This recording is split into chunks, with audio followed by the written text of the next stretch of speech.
আজকে চলে এসেছি একটা সেলুন দোকানে এসি ইনস্টল করার জন্য। নিউ এসি ইনস্টল হবে।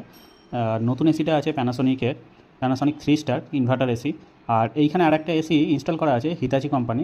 এই এসিটা আনইনস্টল করা হবে কারণ এইটার কম্প্রেসার খারাপ হয়ে গেছে। তাই কম্প্রেসার খারাপ হয়ে গেছে বলে গ্যাসটা সম্পূর্ণভাবে বার করে আনইনস্টল করে দিয়েছি। ঠিক সেম জায়গাতে এই জায়গাতেই এসিটা ইনস্টল করব। ডান দিক দিয়ে পাইপ বার করা আছে, মানে ইউনিয়নগুলো বাইরের দিকেই থাকবে, কারণ বাঁদিক দিয়ে আর গর্ত করতে দেবে না, যেহেতু ভাড়ার দোকান তো সেই জন্য আর বাঁদিক দিয়ে গর্ত করা যাবে না। যেইখান দিয়ে করা আছে আমরা সেইভাবেই কাজটা করব। আগে প্লেট মারার জন্য প্রত্যেকটা ডিল করে নেব সেম জায়গাতে সেমভাবে, যাতে না কিছু বোঝা যায়, ওইভাবেই এসিটা ইনস্টল করব। আমাদের কাজ চলছে আর বাইরের দিকেও কাজ চলছে। ওই অ্যাঙ্গেলগুলো খুলে নতুন করে অ্যাঙ্গেল, যে ব্যাকেট অ্যাঙ্গেল, সেই অ্যাঙ্গেল দিয়ে আবার সেম জায়গায় বসাবো।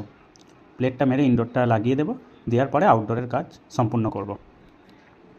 আউটডোরে চলে এসেছি অ্যাঙ্গেল লাগাতে। যে অ্যাঙ্গেলগুলো লাগানো ছিল ওইগুলো আগের লোহার অ্যাঙ্গেল ঠুকে বসাতে হতো, আর ব্যাকেট অ্যাঙ্গেল হচ্ছে ফাঁসনার টাইপের। এইগুলো দিয়ে টাইট করলে খুব ভালো টাইট হয় এবং এর ক্যাপাসিটিও অনেক বেশি হয়। এইটা তো ভাড়া নয়।